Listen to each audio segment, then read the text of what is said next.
jamaah Madrasah Sekolah yang alhamdulillah selalu hadir di dalam setiap kegiatan untuk penambahan wawasan keislaman ini. Alhamdulillah kita bersyukur kepada Allah Subhanahu wa taala pada pagi hari ini bisa menghadiri kegiatan ini dan mudah-mudahan semua dalam keadaan sehat walafiat. Salam dan salam mari selalu kita aturkan kepada Nabi Muhammad sallallahu alaihi wasallam. Jamaah bersyukur dan bacaan syukur yang kepada Allah untuk jaga waktu. Marilah kita awali kajian Ahad pagi ini dengan bacaan basmalah bersama-sama. Bismillahirrahmanirrahim. Selanjutnya kepada Bapak Dr. Kasman disilakan. Assalamualaikum warahmatullahi wabarakatuh.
Pernah melakukan bepergian bersama Nabi.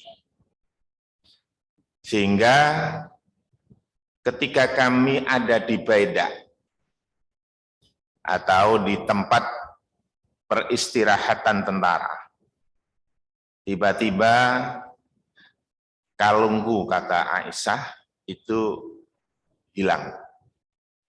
Fa'aqama Rasulullah ala iltimasihi. Karena itulah Rasulullah SAW berupaya untuk mencarinya. Wa aqaman nasu ma'hu, dan orang-orang yang bersama Rasulullah juga ikut mencari kalung Aisyah yang hilang itu. Walaisu alama'in. Mereka sudah tidak memiliki air lagi.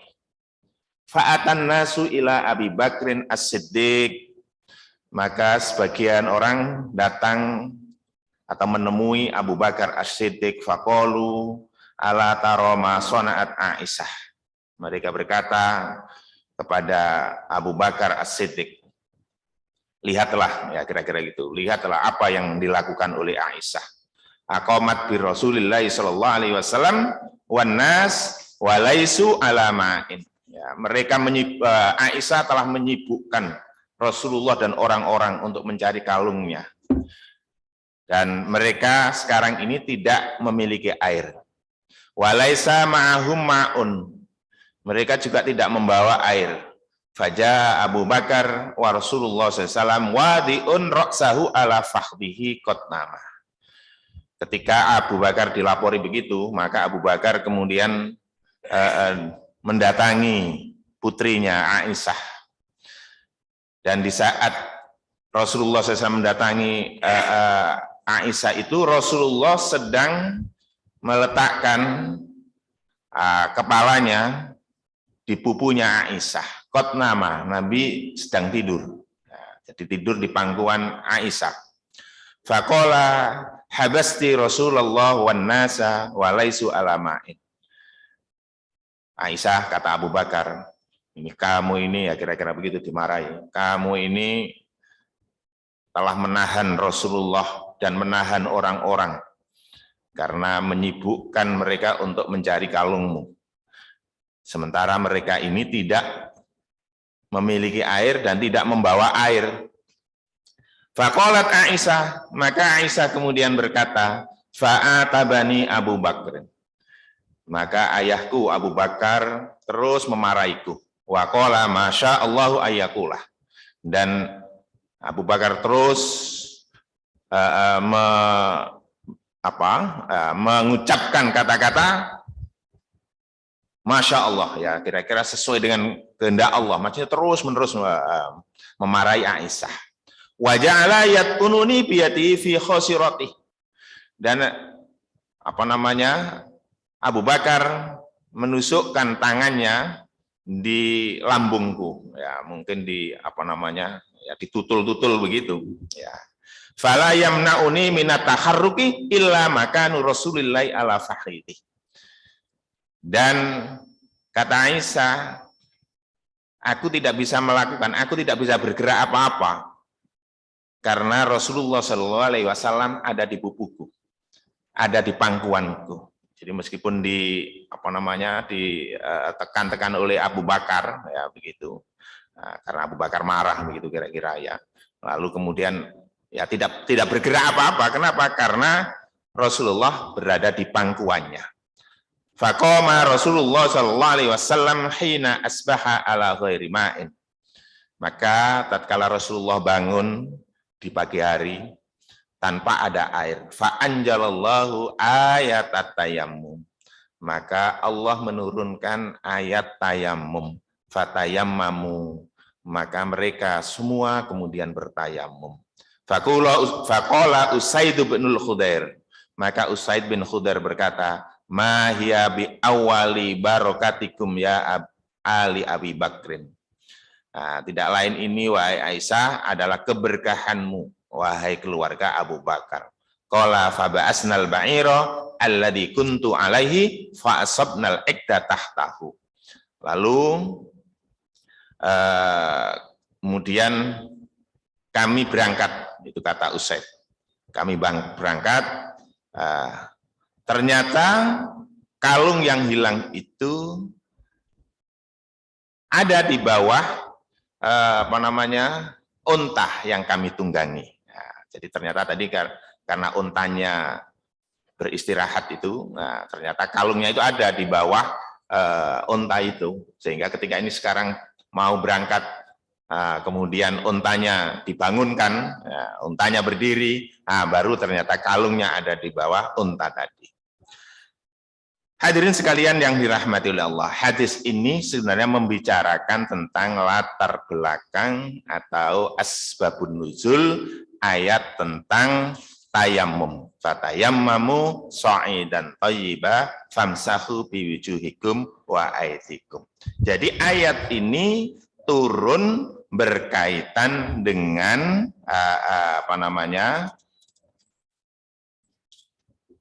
tidak adanya air di dalam perjalanan. Ya, tidak adanya air karena mungkin saja mereka tidak membawa air, atau bisa jadi di tempat itu tidak ada air. Maka diperintahkan untuk fatayammamu sha'idan thayyibah. Saya lanjutkan sedikit satu hadis, ya, nanti sebelum saya jelaskan lebih lanjut. An Jabir radhiyallahu anhu anna Nabi sallallahu alaihi wasallam, dari Jabir radhiyallahu anhu bahwasanya Nabi sallallahu alaihi wasallam bersabda, "Utitu khamsan lam yu'tahunna ahadun qabli." Kata Rasulullah, saya diberi 5 perkara. Yang 5 perkara itu tidak seorang pun Rasul sebelumku diberi 5 perkara itu. Nusirtu birraghbi masirata syahrin. Saya, kata Rasulullah, diberi pertolongan oleh Allah dengan ketakutan musuh berjarak, ya, yang masih berjarak perjalanan jalan kaki ini 1 bulan. Nah, bukan naik kendaraan, ya, tapi ini perjalanan jalan kaki. Kira-kira perjalanan satu bulan, nggak tahu berapa mil kira-kira, ya. Jadi musuh masih kira-kira berjarak begitu, itu musuh sudah takut kepada pasukan Rasulullah. Waju'ilat lil ardu masjidan wa tahuran. Dan kata Rasulullah, dan bumi ini dijadikan untukku sebagai masjid dan sebagai alat untuk bersuci. Umat sebelum Rasulullah ibadahnya tidak sah kalau tidak dilakukan di tempat atau rumah ibadah atau tempat ibadah. Itu umat-umat para rasul sebelum Rasul. Jadi kalau ketika menyembah Allah tidak dilaksanakan di tempat ibadahnya atau di rumah ibadahnya, maka ibadahnya tidak sah. Tetapi Rasulullah dan umatnya diberi keistimewaan dimanapun kita berada, ketika kita mau melaksanakan sholat, sepanjang tempatnya memenuhi syarat untuk sholat, untuk beribadah, maka kita bisa melaksanakan itu. Apakah di sawah, di ladang, di tempat rekreasi, di pegunungan, dan lain sebagainya. Kita bisa melaksanakan sholat dimanapun, sepanjang tempatnya itu memenuhi syarat. Memenuhi syarat bagaimana? Yaitu tempat itu suci. Lalu kita bertanya, sucinya dari mana, Pak? Kita kan tidak tahu. Sepanjang kita tidak melihat adanya najis. Itu saja sebenarnya. Jadi sepanjang kita tidak melihat di tempat itu adanya najis, ya, kelihatan. Nah, maka tempat itu kita yakini sudah suci. Atau sepanjang kita tidak mendengar bahwa atau tidak mencium bahwa tempat itu ada najisnya, maka kita bisa melaksanakan dimanapun kita berada. Tapi kalau tempat itu misalnya kelihatan ada sesuatu najis di situ, ya tidak boleh kita laksanakan untuk atau kita jadikan sebagai tempat sholat. Atau kita bau-bau begini, nah ini barusan dikencingi kucing, nah, maka itu tidak bisa dijadikan sebagai tempat.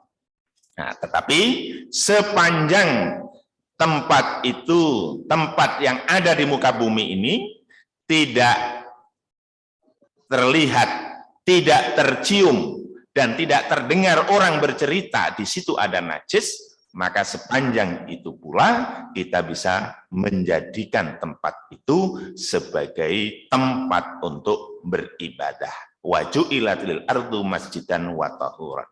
Fa ayyuma rajulin min ummati adrakat us-shalah falyusalli. Maka siapapun orang dari umatku yang dia sudah memasuki waktu sholat, hendaklah dia sholat. Kemudian yang berikutnya, wa ukhillat lil ghanaim, dan dihalalkan untukku harta ghanimah, harta rampasan perang. Umat sebelum Nabi Muhammad itu ada dua hal,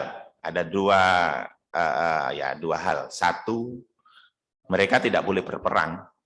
Karena tidak boleh berperang berarti tidak memiliki harta ghanimah, tidak memiliki harta rampasan perang. Yang kedua adalah mereka boleh berperang, tapi tidak boleh mengambil harta rampasan perang. Tidak boleh memanfaatkan. Lalu harta rampasannya bagaimana? Atau apakah tidak boleh merampas Harta musuh boleh, tapi bukan untuk kepentingan mereka, tapi langsung itu adalah untuk Allah. Nah, di dalam riwayat itu ada yang menyebutkan ketika harta rampasan itu dikumpulkan, lalu Allah mengambil. Gimana caranya Allah mengambil? Ya sama dengan kurban zaman dulu. Kurban zaman dulu juga begitu. Qabil itu ya, Qabil dan Habil itu kan diletakkan di atas gunungan, lalu kemudian disambar oleh api. Habis kan itu. Jadi itu tanda diterima itu adalah disambar oleh api. Nah, demikian pula di sini ketika harta rampasan itu terkumpul. Kenapa kemudian dirampas? Dalam rangka untuk memperlemah musuh. Harta-hartanya dirampasi semua. Nah, lalu kemudian dikumpulkan, di saat itulah kemudian Allah mengambilnya dengan mengirimkan api. Langsung disambar oleh api habis. Walan tahilla li ahadin qabli. Tidak halal satupun harta ghanimah terhadap orang-orang sebelum aku, kata Rasulullah. Wa u'titu syafa'ah, dan aku diberi oleh Allah syafaat, nah, memberikan pertolongan kepada umatku. Wa kana nabi yub'asu ila qaumihi khassah, dan Nabi diutus oleh Allah, dan para nabi sebelum Rasulullah diutus ini untuk kaumnya saja. Wa bu'istu ilan nasi amah, dan saya, kata Rasulullah, diutus untuk seluruh umat manusia. Hadirin sekalian yang dirahmati oleh Allah. Nah, dua hadis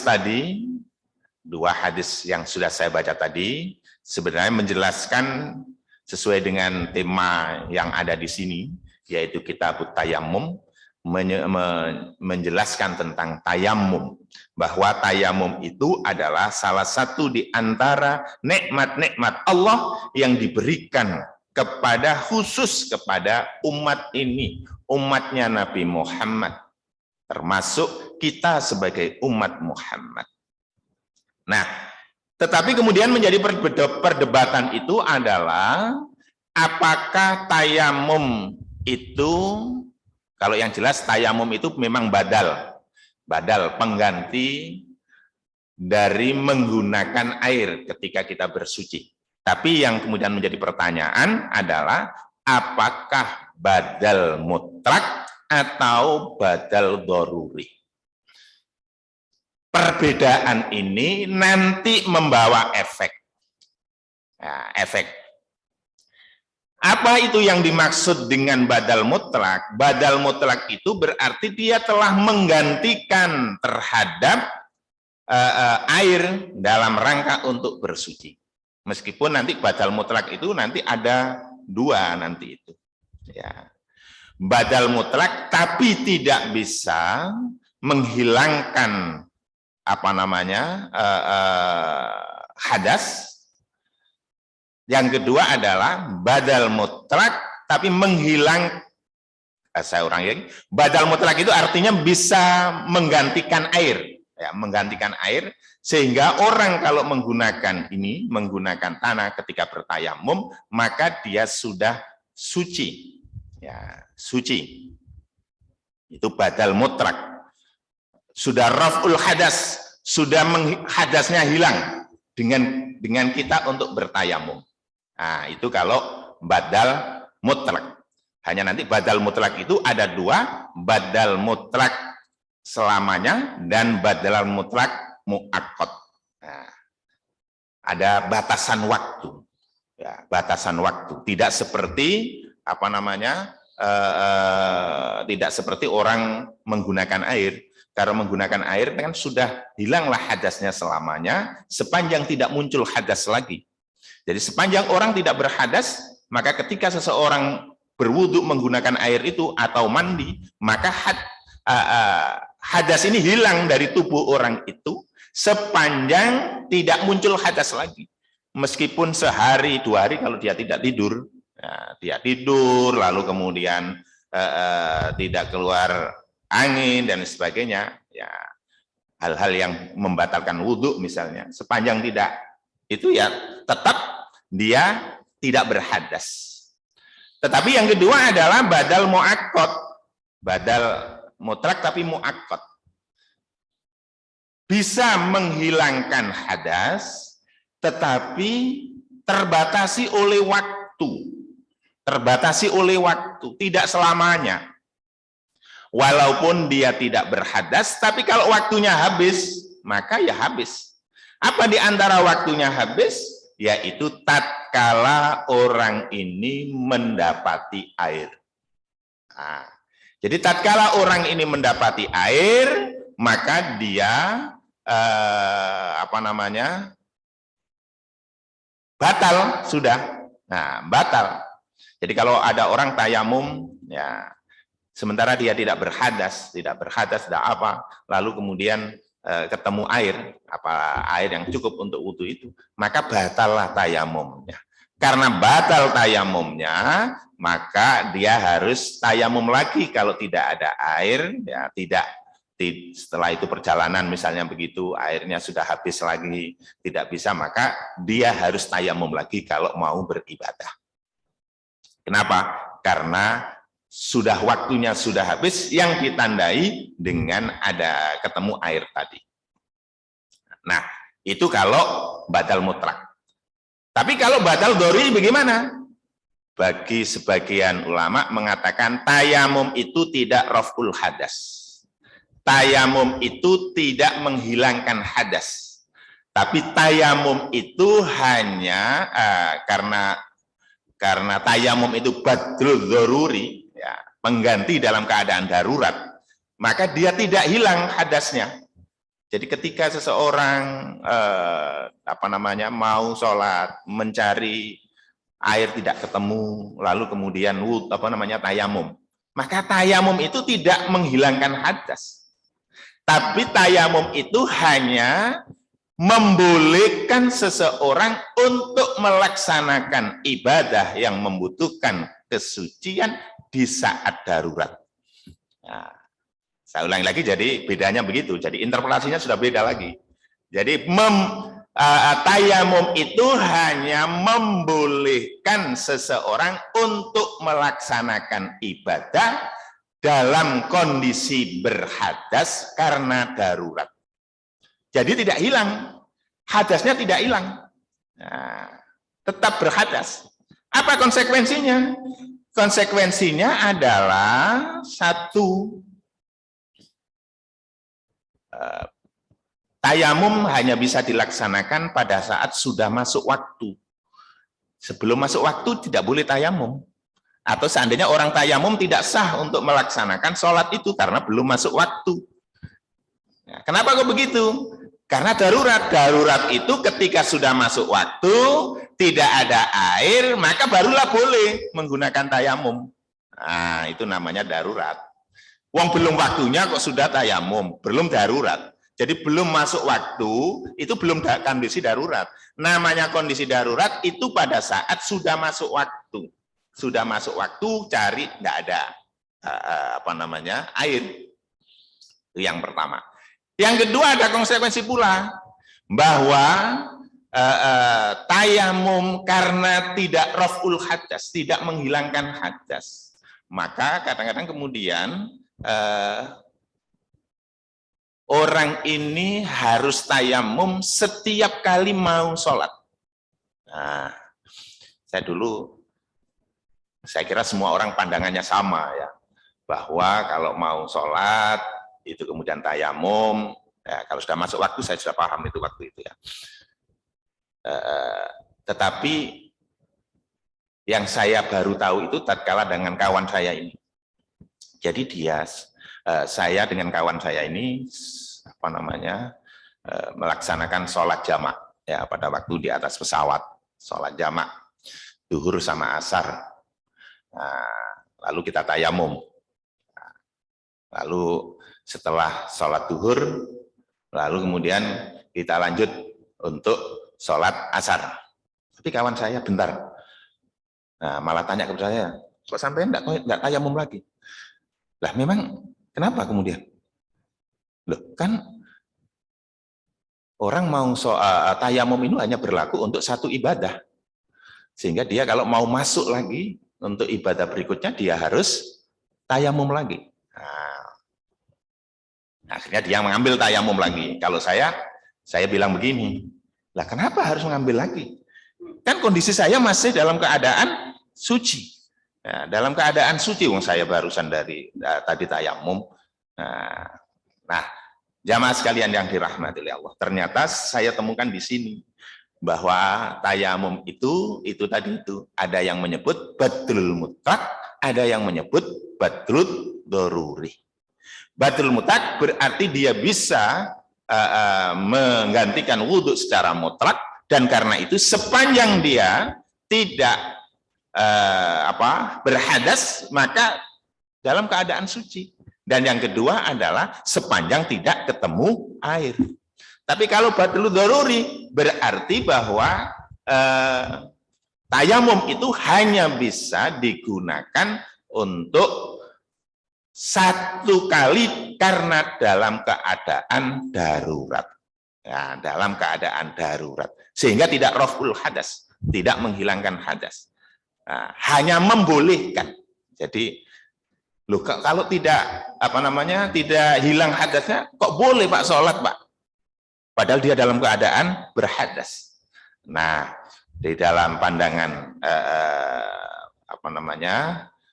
fuqaha, sebagian fuqaha yang seperti itu mengatakan itu hanya listibahatis sholah, untuk membolehkan sholat, ya, untuk membolehkan sholat. Hadirin sekalian yang dirahmati oleh Allah. Kemudian ada lagi yang menjadi perdebatan itu. Itu yang boleh untuk tayamum adalah tanah, harus tanah, ataukah segala yang ada di muka bumi. Nah, segala yang ada di muka bumi. Bagi yang harus tanah, maka dia harus bertayamum dengan tanah. Sehingga kalau tidak ditemukan tanah, tidak bisa tayamumnya. Sehingga dulu ada ya warga Muhammadiyah juga dari Kasian, ya, ketika haji tahun 2014 itu, saya diceritani sama kawan saya, itu loh anggota bayan. Kenapa saya bilang itu dia membawa satu kresek tanah, jadi nggawa debu sak kresek, dibawa ke mana itu jeding, ya, toilet. Dan gantian orang, gantian. Kata kawan saya, sebenarnya itu juga tidak sah Pak, kalau dalam pandangan Syafi'i. Kenapa? Karena tanah yang sudah digunakan tidak boleh digunakan lagi. Karena tanah yang ada di kresek itu gantian, jadi orang berikutnya tidak sah sebenarnya, katanya begitu. Ya, sulit sekali ya. Tapi kawan saya tadi itu termasuk orang yang berpandangan bahwa tidak harus tanah, segala sesuatu yang ada di muka bumi ini bisa digunakan, karena unsur tanahnya mesti ono air ya. Ya, walaupun sudah dibersihkan masih ada. Sehingga kawan saya itu ya sudah cukup di karpet bawah itu bisa. Nah, jamaah sekalian yang dirahmati oleh Allah. Tetapi ada juga kemudian saya kaget pula. Waktu turun dari pesawat itu, kemudian kita berhenti lama, nunggu lama, ini kemana orang-orang? Lama sekali, Pak. Nah, ternyata mereka ini turun untuk melaksanakan sholat jamak 4 sholat. Ya, duhur berarti 5 sholat ya, 5 sholat jamak itu. Duhur, asar, maghrib, isya, subuh. Dijamak. Kenapa? Memang mereka melaksanakan sholat. Ada yang melaksanakan sholat, ada yang tidak. Mengapa? Karena menganggap bahwa tanah tidak ada. Di pesawat tanah tidak ada. Karena itu tidak bisa. Yang ada adalah hanya tetap sholat. Nah, sholatnya itu apa? Li hurmatil waqt katanya. Jadi tetap sholat. Tapi sholat dalam kondisi yang tak terpenuhi syarat rukunnya, kata mereka. Yang tidak terpenuhi syaratnya, ya, tidak terpenuhi syarat. Karena tak terpenuhi syarat, ya sholat saja. Sholat, li hurmatil wakti, untuk menghormati waktunya. Tapi pada saat nanti sudah bisa memenuhi syaratnya, barulah kemudian dilaksanakan semua. Sehingga saya bilang, loh kok sholatnya lama sekali, kenapa saya? Ya ternyata kemudian saya dapat informasi, sholatnya itu 5 kali, Pak. Duhur sama asar, lalu maghrib sama isya, nah, lalu subuh. Karena perjalanan dari Madinah ke sini ini, kebetulan kita masuk pada saat itu sebelum masuk ke sebelum duhur. Nah, sebelum duhur masuk, lalu sudah ngurusi sembarang nggak sempat, lalu masuk pesawat. Nah, terbangnya itu menjelang asar. Nah, menjelang asar itu terbang. Nyampe sini sebenarnya kalau landingnya itu sebelum subuh, ya. Tapi kan prosesnya agak lama itu tadi itu, sehingga di perjalanan itu sudah subuh perjalanan. Lalu turunlah mereka ini sholat 5 kali. Nah, karena memang ternyata saya cari-cari, ternyata di dalam Syafi'iyah itu ada namanya sholat lihurmatil wakti. Sholat lihurmatil waktu itu hanya sholat untuk menghormati waktu itu, tapi tidak bisa menggugurkan kewajiban sholat. Sehingga sholatnya itu harus dilaksanakan di waktu lain. Tapi itu hanya saya baca itu ada di Syafi'i. Hadirin sekalian yang dirahmati oleh Allah. Jadi tayamum itu ada yang menyebut itu adalah ad-daruri. Dan ternyata yang berpandangan begitu banyak, Al-Malikiyah, Syafi'iyah, Hanabilah. Nah, itu berpandangan begitu. Tapi ada pula yang menyebut bahwa itu adalah badal mutlak. Karena badal mutlak maka bisa menggantikan, bisa bukan listibahat til ibadah, bukan hanya dalam rangka untuk membolehkan ibadah, tetapi sesungguhnya adalah bisa raf'ul hadas, bisa menghilangkan hadas. Ya. Dan hadas ini akan dan wudhu al-tayamum ini akan batal apabila satu orang itu berhadas dan yang kedua adalah ketika ketemu air. Ya, saya termasuk orang yang berpegangan ini. Jadi sepanjang tidak berhadas, sepanjang saya tidak berhadas, dan sepanjang pula saya tidak ketemu dengan air, maka tayamum saya masih bisa digunakan, dalam arti tidak batal tayamum. Karena tidak batal, maka bisa menggunakan, kita melaksanakan ibadah-ibadah yang membutuhkan kesucian. Hadirin sekalian yang dirahmati oleh Allah. Kemudian babut tayammumi fil hadar idza lam yajidil ma'a wa khafa fautus shalah. Bab tayamum dalam keadaan tidak bepergian. Apabila tidak mendapati air dan khawatir terlewatkan sholatnya. Khawatir sholatnya ini sudah waktunya habis. An Abi Juhaim radhiyallahu anhu qala, dari Abu Juhaim radhiyallahu an berkata, Akbalan Nabi sallallahu alaihi wasallam min nahwi bi'ri jamalin falakiyahu rajulun. Nabi sallallahu alaihi wasallam kembali dari daerah Bi'ru Jamal. Ya, daerah Bi'ru Jamal. Nah, daerah tidak jauh dari Madinah sebenarnya itu. Falakiyahu rajulun.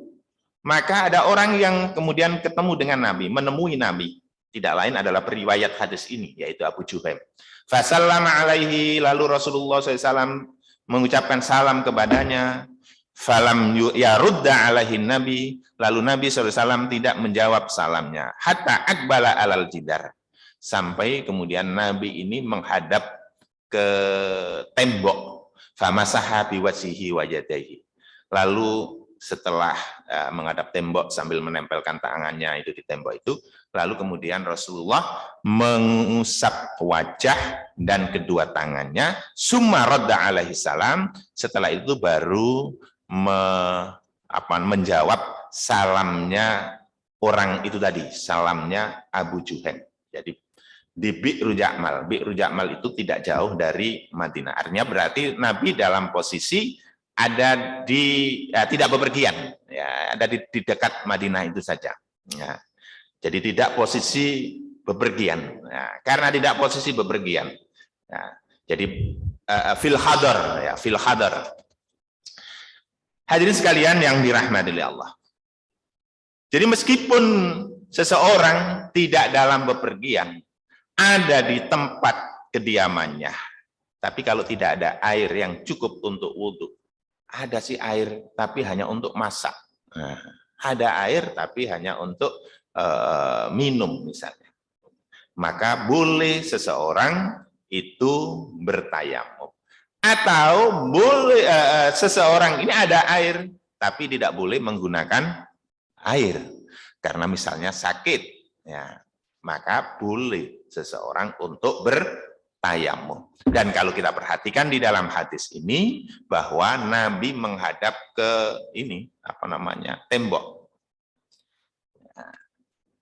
Artinya Nabi tayamumnya itu menempelkan tangannya di tembok, bukan menempelkan tangannya ke tanah, menempelkan tangannya ke tembok.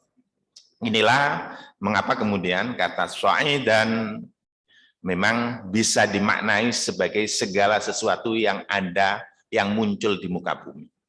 Makanya kemudian boleh segala sesuatu yang ada di atas bumi ini untuk dijadikan sebagai alat tayamum. Nah, apakah itu tembok ataukah kalau kereta kan ada apa namanya, ada air ya. Nah, kalau misalnya saya dulu sering kalau bepergian pakai bis ya, tayamumnya ya sudah saya tempelkan aja di bis, apalagi bis umum. Saya yakin banyak debunya. Nah, kalau bis umum, nah, tempelkan saja begitu. Nah, dulu waktu masih kuliah Rewariwi ke Surabaya itu kan, Rewariwi itu berangkat jam 2, itu nanti di perjalanan itu sudah waktunya subuh, ya sudah, kadang-kadang saya tempelkan itu aja sholat subuh. Nah, menghadapnya kemana? Ya saya niati aja menghadap ke kiblat. Gimana caranya kalau di bis itu kemudian menghadap ke kiblat? Susah.